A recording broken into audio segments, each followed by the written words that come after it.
Para que no se nos vayan los tiempos, y como siempre queda la planta de arriba, comenzamos este segundo día con el primer panel de esta mañana, ya sobre cuestiones también más específicas, ligadas en esta primera parte a lo que sería competencia en un sentido amplio, mercado y contratación pública y pymes, dado que cuando hacemos contratación pública también nos dirigimos al sector privado, sector empresarial, y conviene saber cuál es el impacto.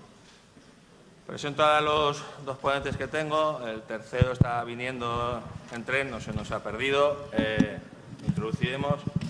Yo tendré que salir un momento, que se está grabando en directo y el programa de la televisión aragonesa se hace en directo aquí, aprovechando que había tanta gente, y tengo que salir un momento a atender a los medios. Pero presento en primer lugar a los dos que están y cuando venga Antonio Fernández. En primer lugar intervendrá Antonio Maudes. Antonio Maudes es el director de la promoción de competencia en la Comisión Nacional de Mercados y la Competencia.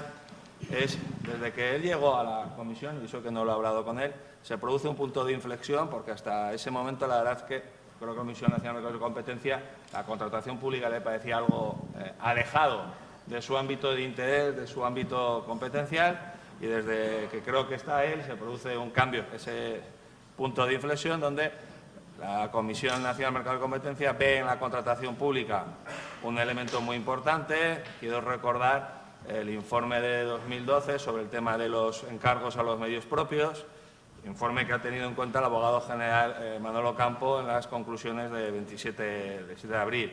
Luego ha sacado otro informe sobre contratación pública con carácter general, el que mencionamos ayer de 2015, el de tema de cárteles en materia de contratación pública. Luego yo creo que es la persona quizás más capacitada, sin duda, para que nos cuente aquí esa visión pro competencia desde la Comisión Nacional de Mercado y Competencia en la contratación pública.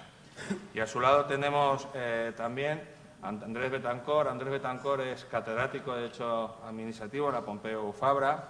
Es un especialista en los temas de regulación económica, en los temas de prevención de la corrupción, conflictos de intereses y cuestiones relativas a la organización y el control de la contratación pública. Para nosotros, Universidad de Zaragoza, para los dos, es una auténtica satisfacción que estéis aquí con nosotros.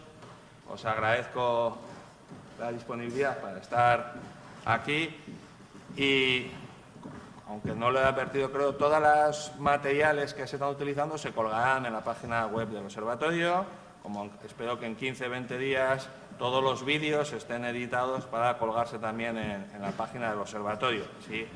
No hay que tener tanto estrés de ir tomando notas, etcétera. Bueno, pues sin más, le dejo a Antonio, que va a innovar porque va a salir al plató con micrófono. Aprovechando que, como daba clase ahí Ramón y Cajal, que ver qué se sentía dando la docencia allí. Antonio, muchas gracias. Muchas gracias. Muchas gracias al profesor Jimeno por la organización del evento de hoy. La verdad es que no he podido resistir cuando me dijeron que Ramón y Cajal hablaba desde aquí sin micrófono y que estaba diseñada la sala para que se oiga en las tres plantas. Bueno, la presentación que querría realizar, relativamente concisa y un poco casi como documento de reflexión para esta primera jornada de los nuevos escenarios en contratación pública. ¿Vale? Un tema que, como comentaba el profesor Jimeno, le estamos dedicando recursos crecientes, no solo desde la CNMC, sino desde todas las autoridades de competencia de las comunidades autónomas. La autoridad vasca, por ejemplo, está siendo muy activa también con temas de contratación pública, y a nivel Unión Europea. A nivel Unión Europea hay autoridades de competencia como la sueca, que ha incorporado la contratación pública. Bueno, querría resumir quizás el nuevo escenario de la contratación pública con una imagen. No solo en contratación pública, está habiendo un tsunami derivado de la digitalización. ¿Vale? Esta digitalización de la economía no afecta solamente al aprovisionamiento público, lo estamos viendo en todos los sectores, también en los privados, taxi, alojamiento turístico, energía eléctrica, medios de comunicación, mercados políticos, incluso con la reducción de las barreras de acceso en todos los países. Esta digitalización de la economía facilita una mayor competencia, es decir, un mayor acceso a nuevos entrantes, que también tendrá implicaciones desde el punto de vista de las pequeñas y medianas empresas para el acceso a la contratación pública, y en una mejora de la regulación. Bueno, aquí puede tacharse que seamos o que pequemos de optimismo, una regulación basada en datos. La digitalización lo que implica es que las ideas se pueden representar como ceros y unos y que hay constancia, hay trazabilidad, hay unas cantidades ingentes de información en contratación pública que previamente no podíamos utilizar. Tiene además en contratación pública una variable fundamental que es la transparencia. Una transparencia que previamente era mucho más complicada de lograr y que en la actualidad el acceso a esos datos a través de portales Open Data, a través del portal transparencia.gov, a través de la plataforma de contratación, de PLACE, de TED en la Unión Europea, nos genera un lago de datos que pueden ser utilizados para la evaluación ex post de la contratación pública e incluso para plantear diseños de pliegos, de procedimientos más eficaces. Somos conscientes también, y hemos estado trabajando, como comentaba antes, de la CNMC como CNC e incluso previamente como Tribunal de Defensa de la Competencia.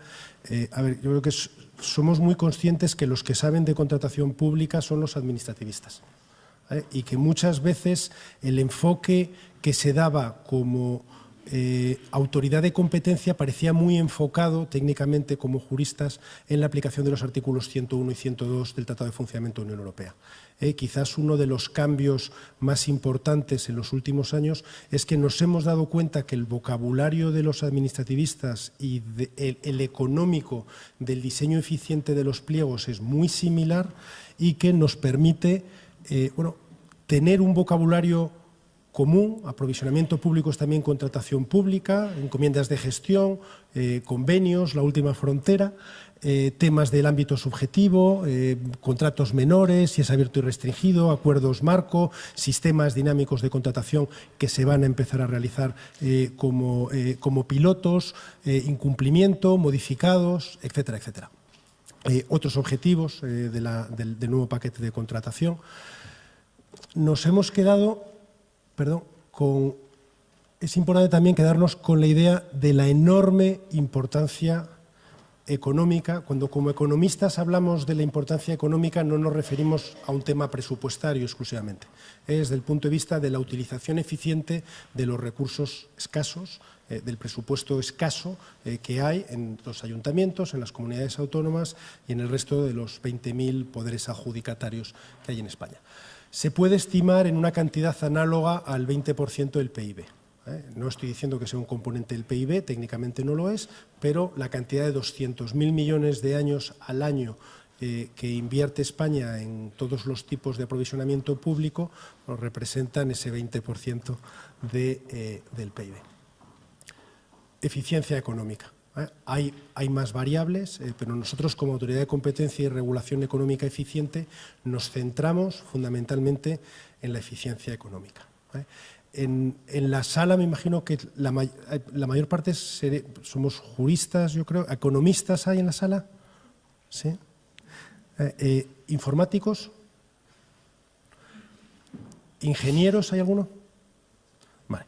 Bueno, yo creo que otra de las características fundamentales, digamos, de estas nuevas posibilidades, este nuevo escenario de la contratación pública es la necesidad de desarrollar equipos multidisciplinares para poder sacar información cada vez más ingente y más actualizada que nos facilita la contratación pública, algo que no es para nada fácil y bueno, pues en lo que hay varios grupos en estos momentos a nivel europeo y a nivel español trabajando en torturar a los datos, en hacer hablar a los datos sobre qué es lo que está ocurriendo en contratación pública con numerosas lagunas que existen.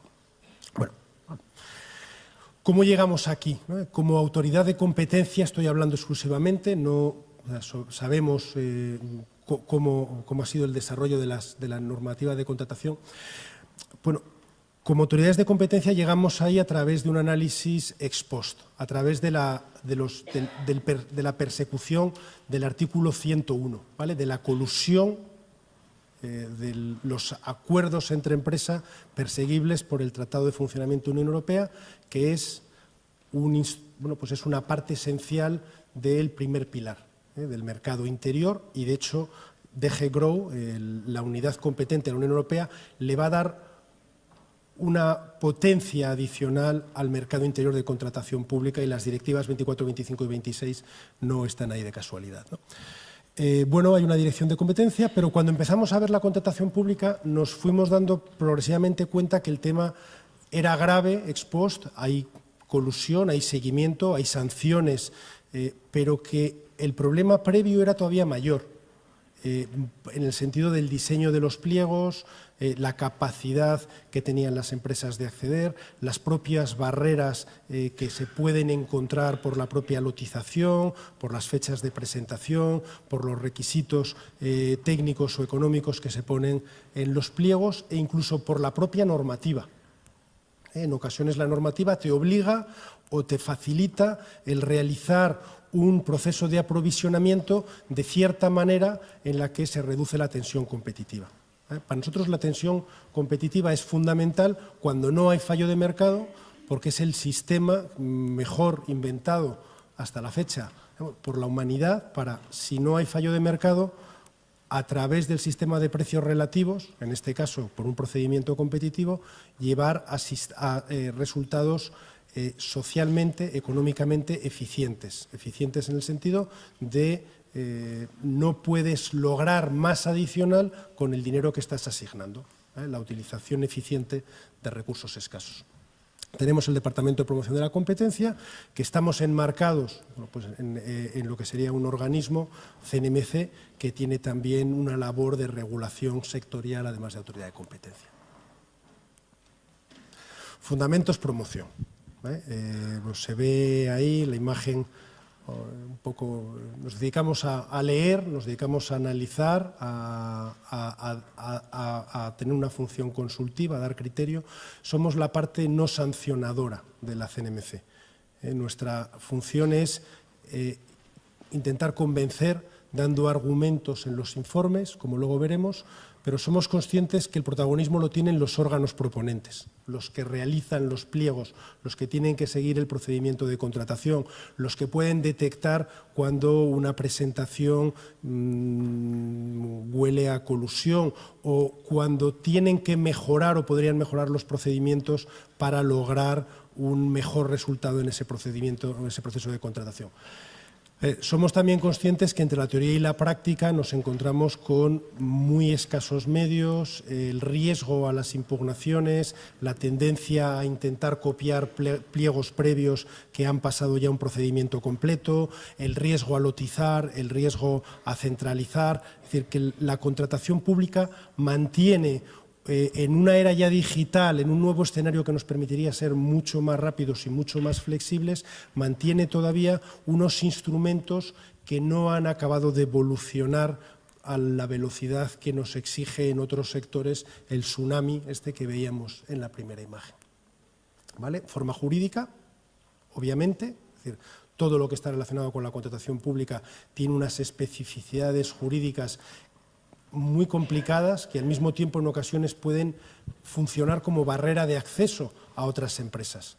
Muchas empresas saben producir sus productos, saben facilitar sus servicios, pero no saben cómo acceder al mercado de la contratación pública.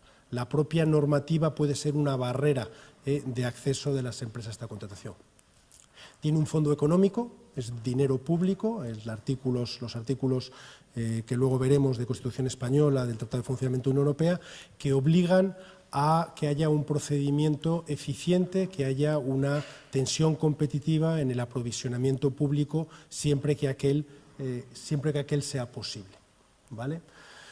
Para nosotros como economistas esto también es fundamental, la relación a largo plazo entre la productividad y los salarios reales. Para que un país sea rico, para que un país tenga la capacidad de que sus ciudadanos tengan unos salarios reales elevados, la relación con la productividad es clara. Es una identidad económica, y el papel que puede realizar el sector público para la mejora de esa productividad, en buena medida, desde el punto de vista de contratación pública, creo que hay bastante consenso también que está infrautilizado.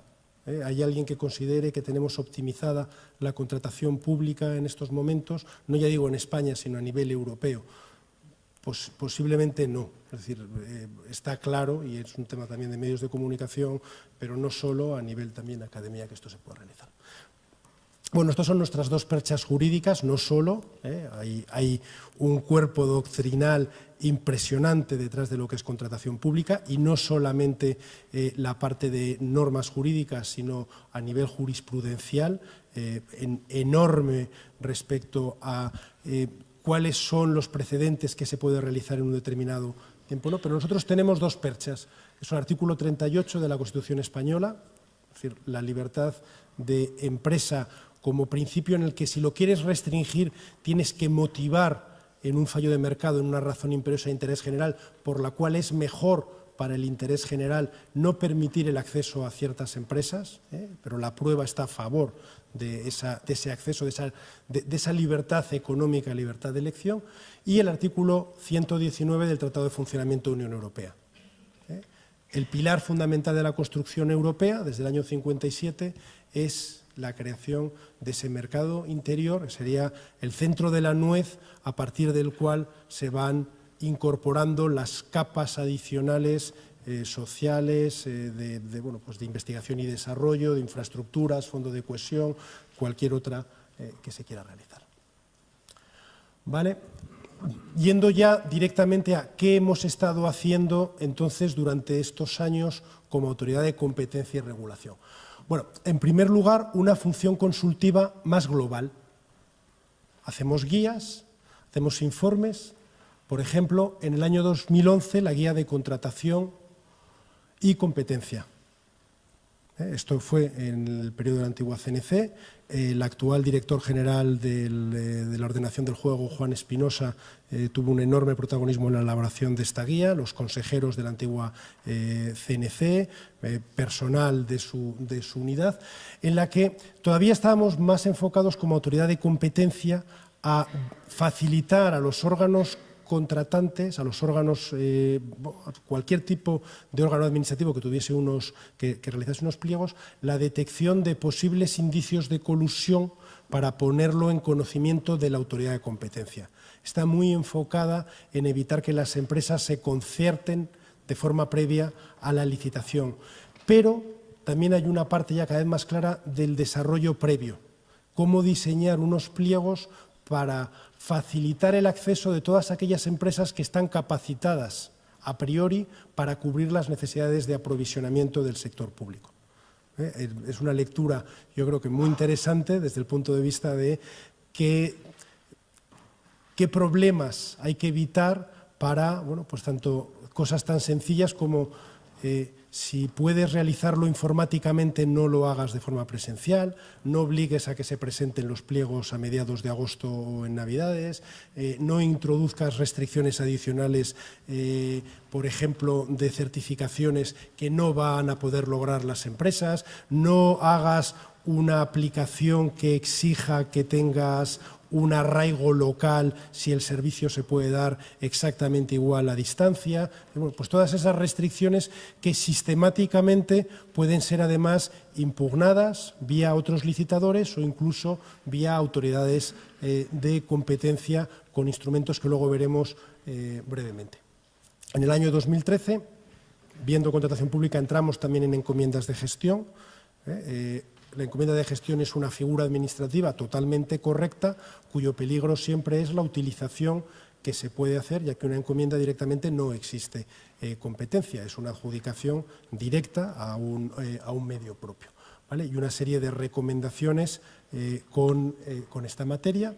En el año 2015 se publica un documento de reflexión sobre contratación pública en la que ya con trabajos que estábamos realizando en otras cosas, desde economía colaborativa al estudio de universidades, a los estudios que estamos iniciando en energía eléctrica, el efecto de la digitalización lo estábamos viendo ya tan claramente en todos los sectores que la aplicación directa a contratación pública aprovisionamiento era obvio.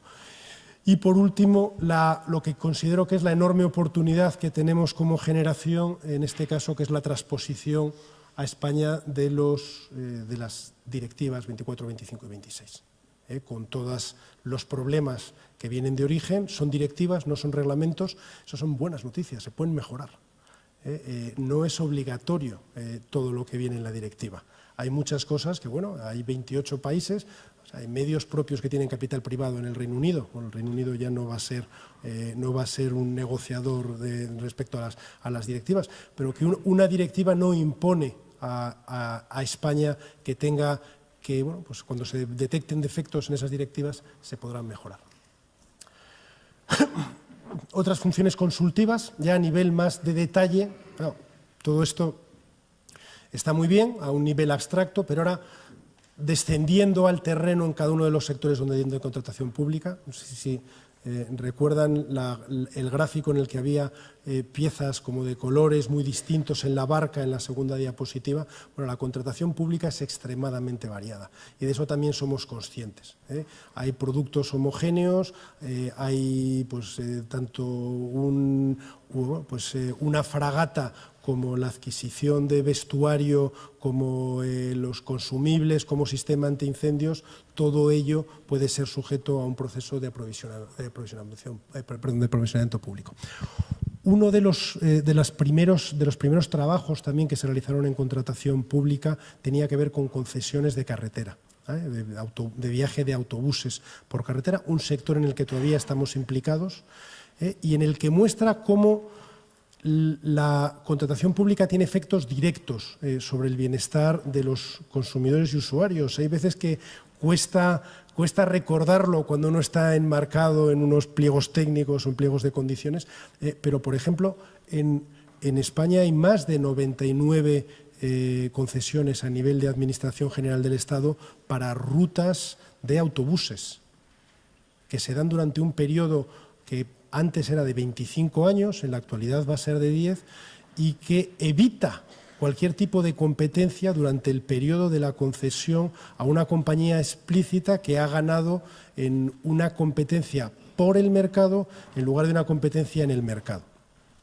Las comparaciones internacionales también nos son de mucha ayuda. Por ejemplo, hay empresas en España que aquí tienen ese tipo de licitaciones, tienen ese monopolio, mientras que en otros países como China, que tampoco es la imagen del liberalismo económico, compiten en el mercado sin concesiones en distintas rutas. Había concesiones de autobuses a más de 99 años en alguna comunidad autónoma. ¿Vale? Aplicaciones también, guía en gestión sanitaria 2013. Bueno, dijimos, mira, tenemos una guía, esta guía vamos a aplicarla directamente a un sector, busquémonos algún sector pacífico, ¿no? Por ejemplo, pues la privatización de la sanidad en algunas comunidades y cuál ha sido el efecto de ese procedimiento. ¿Es mejorable? ¿Quién se ha presentado? Ahí vimos, por ejemplo, que 17 de las 43 licitaciones tenían exclusivamente una única oferta. ¿Vale? Este es un mal endémico que no solo no se ha reducido, sino que se está incrementando a nivel europeo según los datos del TED. Perdón. A ver. Acuerdo marco, servicios postales. Claro, efectivamente, no solo es contratación pública, son centenares de millones de euros al año en notificaciones administrativas, por ejemplo. En la era de la digitalización, los contribuyentes están invirtiendo centenares de millones de euros cada año en unas notificaciones administrativas en las que hace 10 años se realizaban a través de convenio. Hubo un cambio, en parte por la pesadez de distintos centros con conocimiento de contratación pública, y en estos momentos, después de 12 años en los que se ha introducido indiciariamente algo de competencia, las sentencias recientes del Tribunal Supremo nos han llevado al negociado sin publicidad. ¿vale? Con lo que hemos pasado 11 años para volver un poco, digámoslo, al principio. Pliegos de contratación centralizada. El objetivo es la eficiencia económica a corto plazo. Se informan estos pliegos para avisar de los peligros dinámicamente para la competencia. Es obviamente excelente que haya una mejor utilización de recursos públicos, con una mayor eficiencia en el uso y con la utilización de la técnica de la centralización, pero al mismo tiempo hay que ser muy cauto en el diseño de los pliegos para no excluir empresas que de otra manera sí podrían haber entrado al proceso de licitación. Bueno, el tema de las pymes se verá posteriormente con mucho más detalle. Por último, otro instrumento nuevo que tenemos en España, se inició posteriormente lo han tenido otras autoridades de competencia como la italiana, que es la legitimación activa, ¿vale? La posibilidad de llevar a las administraciones a los tribunales para impugnar normas o actos administrativos que representen barreras a la competencia efectiva, y añadiría, por artículo 27, o que no estén ajustados a los principios de necesidad y de proporcionalidad, que son los dos focos que llevamos siempre a la hora de valorar esta normativa. Lo hemos utilizado ya en el año 2010 con los decretos de concesiones de transporte por carretera, lo que comentaba previamente que habíamos iniciado con el informe, y más recientemente en el año 2014 las instrucciones de contratación pública de la Generalitat de Cataluña, una parte muy específica de las instrucciones que hacían una obligación de localización física de las empresas. En la primera se ganó en el Tribunal Supremo y la segunda la Generalitat convino en retirarlo antes de llegar a la sentencia, con lo que fue también una muy buena noticia de utilización de este instrumento. Bueno, voy concluyendo. Toda la labor de la CNMC viene finalmente acompañada por recomendaciones.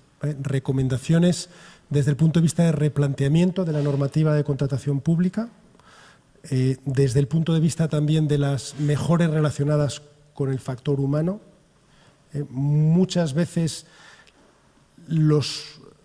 las unidades que tienen que realizar los pliegos directamente no llegan por una cuestión de tiempo, no llegan porque no tienen la capacidad de realizar las consultas previas al mercado, o no tienen más posibilidad debido a los plazos y a que te llegan los siguientes a intentar copiar y pegar el previo, que sabes que al menos no dio problemas o no hubo litigiosidad. Bueno, eso es un problema grave y es un problema cuya solución posiblemente sea a tiempo a la CNMC ha dedicado recursos, y que pensamos que está relacionado con mejoras del uso de las nuevas tecnologías, y de una manera que vemos y que estamos empezando a utilizar en distintas unidades claramente.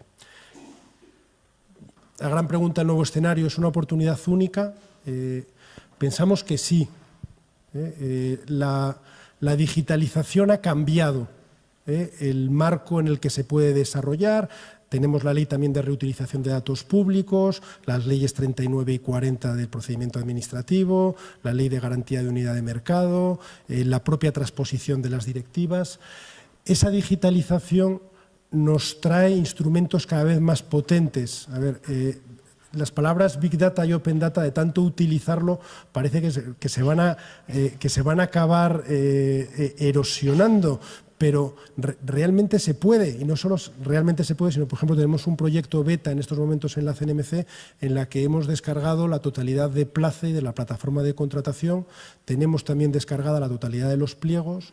Estamos realizando un análisis de texto en base a instrumentos que había en la dirección de instrucción para detectar cárteles en los propios textos de las empresas, y estamos empezando a realizar análisis estadístico con programas, algunos de código abierto como R, otros que hay que adquirir como MicroStrategy, en la que cada vez de manera más adicional esa transparencia no tiene que terminar únicamente en la disposición a través de plataformas de datos que son extremadamente difíciles de computar, de calcular, de utilizar por parte del usuario final, sino que tiene que dar valor añadido en el control ex post, en la mejora del diseño ex ante y en la posibilidad de que esa transparencia se traslade en una rendición de cuentas.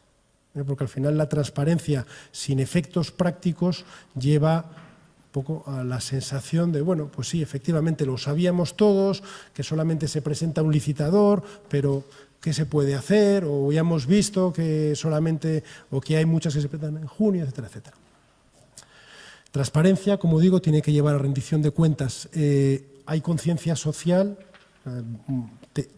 hemos detectado cada vez una mayor implicación por parte de las administraciones en avisar de posibles casos, en el envío de pliegos para informe de la CNMC. Por ejemplo, el Ayuntamiento de Gijón el año pasado nos remitió unos pliegos precisamente para las notificaciones administrativas, para la parte de aprovisionamiento de postal.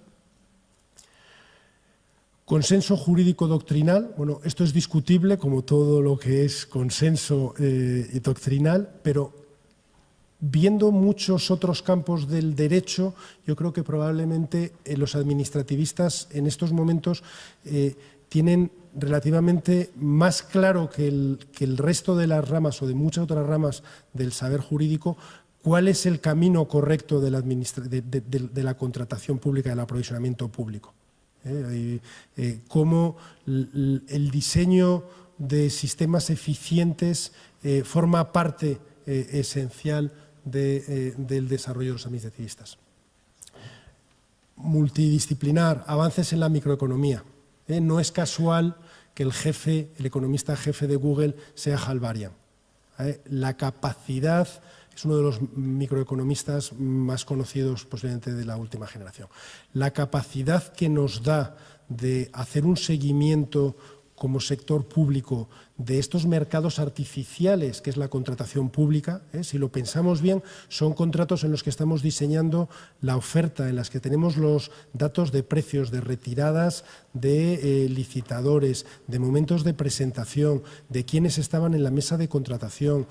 Podemos hacer comparaciones entre distintas regiones, distintos productos, distintos países. Se pueden alterar los pliegos en el siguiente procedimiento para facilitar una mayor eficiencia en el uso del dinero público. Es decir, las capacidades son prácticamente infinitas. Y por último, la transposición de las directivas 24, 25 y 26. Hay un cambio en el terreno de juego, va a haber un cambio en el marco jurídico.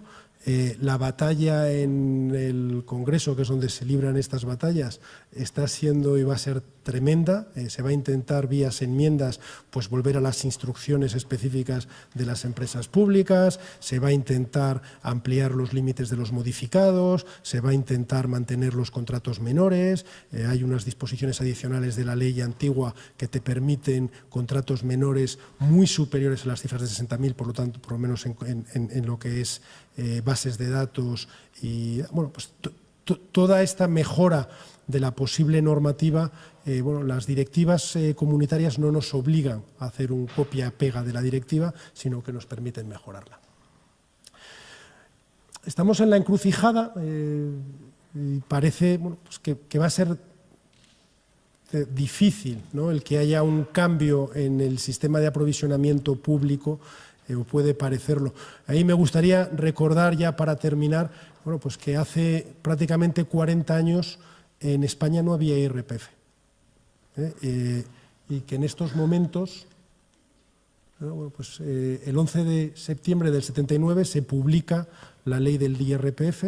En estos momentos a nadie sorprende pues que los 19 millones de contribuyentes del IRPF tengan unos datos que son conocidos por el sector público.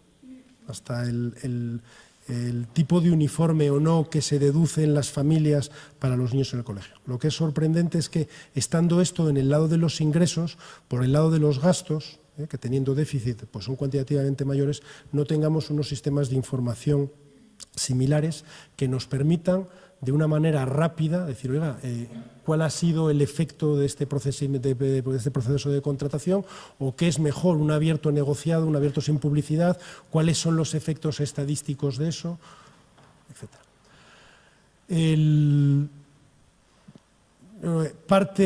Parte de la ecuación, no la única, pero yo creo que una parte imprescindible de la ecuación van a ser las instituciones. Transparencia, rigor, credibilidad, rendición de cuentas. Este tsunami digital se está llevando también por delante en buena medida las instituciones.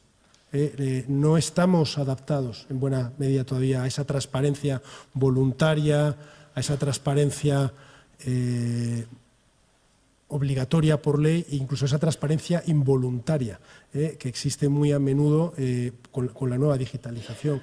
Bueno, yo creo que ese tema es ya más complejo de lo que es una autoridad de competencia y de regulación, porque pasa por la involucración de la sociedad civil, de la academia, por hasta qué punto hay un mandato democrático para estas autoridades también independientes, que es pacífico en los bancos centrales, tiene que haber una autoridad independiente para el control o tiene que haber varias, o de qué manera se tiene que realizar esa supervisión de la contratación pública de una manera imparcial. Ese papel de organismos independientes e incluso la posibilidad de utilizar los nuevos instrumentos digitales que tenemos para realizar pura y dura innovación, desarrollo, investigación en contratación pública. Salirnos o dar un waiver en la norma para decir diseñen procedimientos de contratación que faciliten una mejor utilización de los recursos. Tirol ha escrito la capacidad de los economistas, de los juristas informáticos trabajando conjuntos en esto, desarrollando incluso nuevos sistemas de aprovisionamiento público, puede ser muy potente, ¿vale? Bueno, este es para terminar con un mensaje de optimismo, ¿no? Esa ola no tiene por qué arrasar todo, puede ser una oportunidad inmensa de utilizar eficientemente una cantidad, esos 200.000 millones de euros año, y es una oportunidad para mejorar no solo la detección de empresas que lleven a colusión y que tengan que ser multadas, que es importante, sino el desarrollo de una normativa, de unos pliegos más eficientes que permitan a todas las administraciones cumplir su objetivo de aprovisionamiento general. ¿Vale? Muchas gracias.